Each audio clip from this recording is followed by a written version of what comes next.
हाँ जी, good afternoon everyone.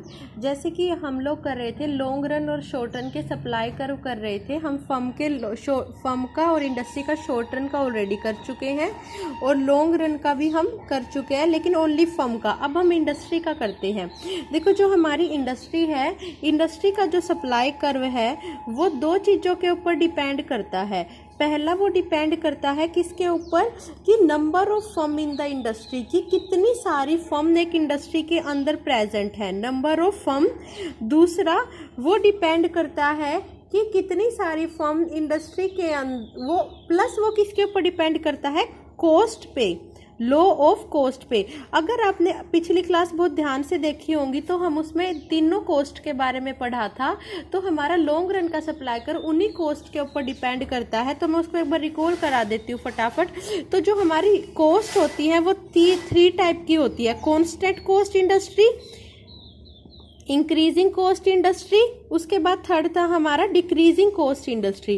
जो हमारा कांस्टेंट कॉस्ट इंडस्ट्री था उसका मतलब ये था कि हमारी कॉस्ट क्या रहेगी, कांस्टेंट रहेगी। इंक्रीजिंग का मतलब था कि जैसे जैसे प्रोडक्शन बढ़ेगा हमारी कॉस्ट भी बढ़ती जाएगी, और डिक्रीजिंग का मतलब था कि जैसे जैसे प्रोडक्शन बढ़ेगा हमारी पर यूनिट कॉस्ट क्या होती जाएगी, कम होती जाएगी।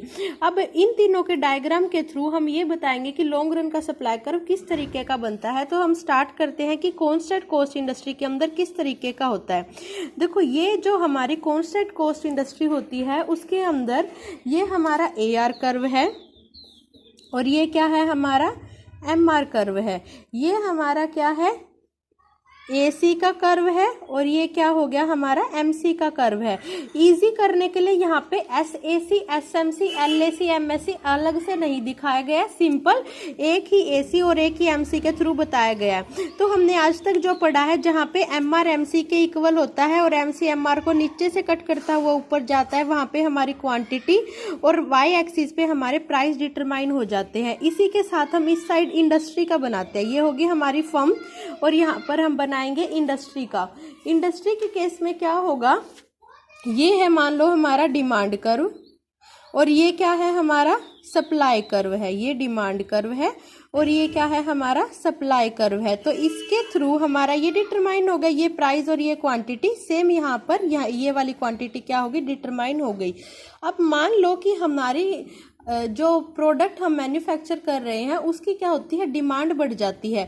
तो डिमांड बढ़ने की वजह से जो नई नई फर्म है वो मार्केट में एंटर करना शुरू हो जाएंगी। देखो, डिमांड बढ़ने की वजह से प्राइस कितना ज़्यादा हाई हो गया, और अगर प्राइस बहुत ज़्यादा हाई हो गया, कॉस्ट कम प्राइस ज़्यादा, तो ज़्यादा से ज़्यादा क्या होंगी, नई नई फर्म मार्केट में एंटर करेंगी। मार्केट में एंटर करेंगी तो क्या होगी, सप्लाई भी क्या हो जाएगी, हमारी उतनी ही क्या हो जाएगी, इंक्रीज हो जाएगी। सप्लाई भी क्या होगी, इंक्रीज हो जाएगी। सप्लाई कर्व S से S' हो जाएगा, और न्यू डिमांड कर्व और न्यू सप्लाई कर्व जहाँ पे एक दूसरे को इंटरसेक्ट करेंगे वहीं पर क्या डिटरमाइन हो जाएगी, क्वांटिटी डिटरमाइन हो जाएगी।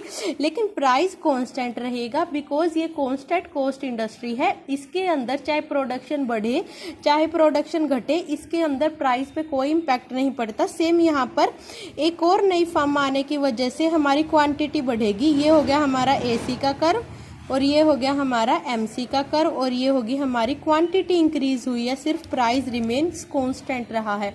तो हमारा सप्लाई कर्व लॉन्ग रन के अंदर कांस्टेंट कॉस्ट इंडस्ट्री का कैसा होता है, इस तरीके का होता है। किस तरीके का होता है, हॉरिजॉन्टल होता है। किस शेप में होता है, हॉरिजॉन्टल। इसको लिख देते हैं, ये जो हॉरिजॉन्टल बन के आया हमारा है, ये है लॉन्ग रन का सप्लाई कर्व इंडस्ट्री का। अब इसके बाद का बात करते हैं हम लोग किसकी, इसके बाद आता है हमारा इंक्रीजिंग कॉस्ट इंडस्ट्री। बच्चों, इंक्रीजिंग कॉस्ट इंडस्ट्री वो होती है जिसके अंदर जैसे जैसे हम प्रोडक्शन बढ़ाते हैं वैसे वैसे हमारी कॉस्ट भी क्या होती रहती है, बढ़ती रहती है। तो उस केस में हम कैसे बनाएंगे, जैसे मान लो ये है हमारा फर्म का कर्व बनाएंगे इस तरफ, और इस तरफ हम बनाएंगे इंडस्ट्री का। इनिशियली हमारी जो फर्म है वो किस प्राइस के ऊपर, वो कहाँ पर है, मान लो ये है हमारा AR और MR का कर्व, ये है हमारा AC का कर्व, और ये बन गया हमारा MC का कर्व। जहाँ पे MR MC के इक्वल होंगे वहीं पे हमारी क्वांटिटी और इस तरफ हमारा क्या डिटरमाइन हो जाएगा, प्राइस डिटरमाइन हो जाएगा। इसके बाद क्या करते हैं, सेम इस तरफ चलते हैं, इंडस्ट्री के बारे में बात करते हैं। मान लो ये इंडस्ट्री का डिमांड कर्व है और ये हमारा इंडस्ट्री का क्या है, सप्लाई कर्व है। अब याद रखना ये कौन सी कॉस्ट इंडस्ट्री है, इंक्रीजिंग कॉस्ट इंडस्ट्री है। कौन सी कॉस्ट इंडस्ट्री है, जिसमें प्रोडक्शन इंक्रीज होने की वजह से कॉस्ट भी इंक्रीज होती है। तो अगर ये इंक्रीजिंग कॉस्ट इंडस्ट्री है तो इसके अंदर क्या होगा, जैसे ही हमारी डिमांड बढ़ेगी तो हमारी डिमांड बढ़ने की वजह से क्या हो रहा है, प्राइजेस भी इंक्रीज हो गए। डिमांड बढ़ी तो प्राइजेस यहाँ नहीं आगे, देखो ये सप्लाई कर्व और न्यू डिमांड का, तो प्राइजेस बहुत ज़्यादा बढ़ गए। तो कॉस्ट कम प्राइस ज़्यादा, तो नई नई फर्म मार्केट में एंटर करेंगी और नई नई फर्म मार्केट में एंटर करेंगी तो मार्केट के अंदर क्या होगी, सप्लाई भी क्या हो जाएगी, इंक्रीज हो जाएगी। सप्लाई किस तरफ शिफ्ट होगी, इंक्रीज हो जाएगा हमारा सप्लाई कर्व भी, और ये होगी हमारी सप्लाई इंक्रीज।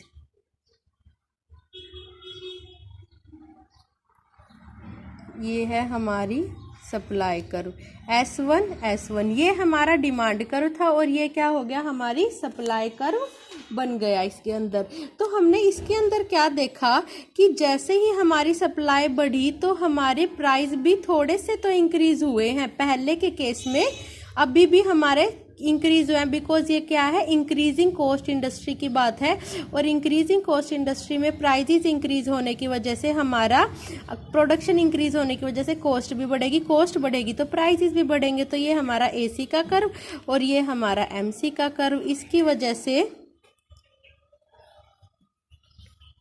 हमारी क्वांटिटी हो गई कम, बिकॉज इंक्रीजिंग कॉस्ट इंडस्ट्री है तो हमारी क्वांटिटी धीरे धीरे क्या होती जाएगी, कम होती जाएगी।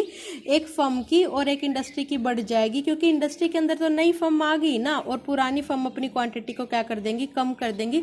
तो ये था हमारा इंक्रीजिंग कॉस्ट इंडस्ट्री के अंदर। और इसके अंदर हमारा सप्लाई कर्व कैसा होगा, इस तरीके का होगा। ये बन गया हमारा सप्लाई कर्व, अपवर्ड स्लोपिंग होता है इस तरीके का। इसके बाद आता है हमारी decreasing cost industry. Decreasing cost industry के अंदर हमारा सप्लाई कर्व किस तरीके का बनेगा वो देखिए। डिक्रीजिंग कॉस्ट इंडस्ट्री वो इंडस्ट्री होती है जिसके अंदर जैसे जैसे हम प्रोडक्शन बढ़ाते हैं तो हमारी क्या होती जाती है, प्रोडक्शन बढ़ने की वजह से कॉस्ट क्या होती जाती है, पर यूनिट कॉस्ट क्या होती रहती है, कम होती रहती है। मान लो ये हमारा क्या है, AR कर्व है और MR कर्व, ये हमारा AC का कर्व और ये हो गया हमारा MC का कर्व। जहाँ पे MR MC इक्वल वहीं पे हमारी क्वांटिटी क्या होगी, डिटरमाइन हो गई। इसके बाद इस तरफ हम क्या करेंगे, ये मान लो हमारा क्या है, डिमांड का कर्व और ये है हमारा सप्लाई का कर्व। ये हमारा डिमांड का कर्व है और ये क्या है, हमारा सप्लाई का कर्व। तो यहाँ पर प्राइस और ये क्वांटिटी क्या होगी, हमारे डिटरमाइन हो गई। इसके बाद अब मान लो कि डिमांड बढ़ती है, डिमांड बढ़ने की वजह से डिमांड कर्व किस तरफ शिफ्ट हो, D' एंड D' शिफ्ट होगा। डिमांड बढ़ने की वजह से नई नई इंडस्ट्री मार्केट में आने के लिए वो होंगी, इन्फ्लुएंस होगी। देखो प्राइस कितना ज़्यादा बढ़ गया, प्राइस बढ़ने की वजह से नई फर्म्स मार्केट में एंटर करेंगी और नई फर्म मार्केट में एंटर करेंगी तो सप्लाई भी क्या हो जाएगी, इंक्रीज हो जाएगी। और डिक्रीजिंग कॉस्ट इंडस्ट्री है तो जैसे जैसे प्रोडक्शन बढ़ेगा कॉस्ट क्या होती जाएगी, कम होती जाएगी। तो सप्लाई भी इंक्रीज होगी, S से S' हो गई। और न्यू सप्लाई और न्यू डिमांड कर्व कहाँ पे इंटरसेक्ट कर रहा है, यहाँ पर इंटरसेक्ट कर रहा है। तो प्राइजेस क्या हो गए, हमारे डाउन हो गए और क्वांटिटी क्या हो गई, हमारी इंक्रीज हो गई। अब ये क्वांटिटी जो हमारी इंक्रीज हुई है उसकी वजह से हमारा फर्म का भी चेंज होगा। फर्म का ये हो गया हमारा एवरेज कॉस्ट कर्व और ये हो गया हमारा मार्जिन कॉस्ट कर्व, जहाँ पे दोनों इक्वल, ये हमारी क्वांटिटी डिटरमाइन होगी। तो क्वांटिटी बढ़ गई और प्राइस क्या हो गए, हमारे कम हो गए। और ये कौन सी कॉस्ट इंडस्ट्री थी, डिक्रीजिंग कॉस्ट इंडस्ट्री थी। तो इस वाले केस में हमारा सप्लाई कर्व कैसे आएगा, डाउनवर्ड स्लोपिंग आएगा। कैसा आएगा, इसको लिख देती हूँ LS। देखो यहाँ पर previous demand curve previous supply curve intersect कर रहा था, यहाँ पर न्यू डिमांड कर्व और न्यू सप्लाई कर्व इंटरसेक्ट कर रहा है। इन दोनों पॉइंट को ज्वाइंट कर दिया तो क्या हो गया, हमारा लॉन्ग रन का सप्लाई कर्व आ गया इंडस्ट्री का। तो हमारा जो कॉन्स्टेंट है उसके अंदर हमारा सप्लाई कर्व इस तरीके का होता है। इंक्रीजिंग कॉस्ट इंडस्ट्री के अंदर हमारा लॉन्ग रन का सप्लाई कर्व इंडस्ट्री का अपवर्ड स्लोपिंग होता है और डिक्रीजिंग कॉस्ट इंडस्ट्री के अंदर हमारा इंडस्ट्री का सप्लाई कर्व कैसा कैसा होता है, डाउनवर्ड स्लोपिंग होता है। तो ये हमारा सप्लाई कर्व का कॉन्सेप्ट खत्म हुआ। So thank you.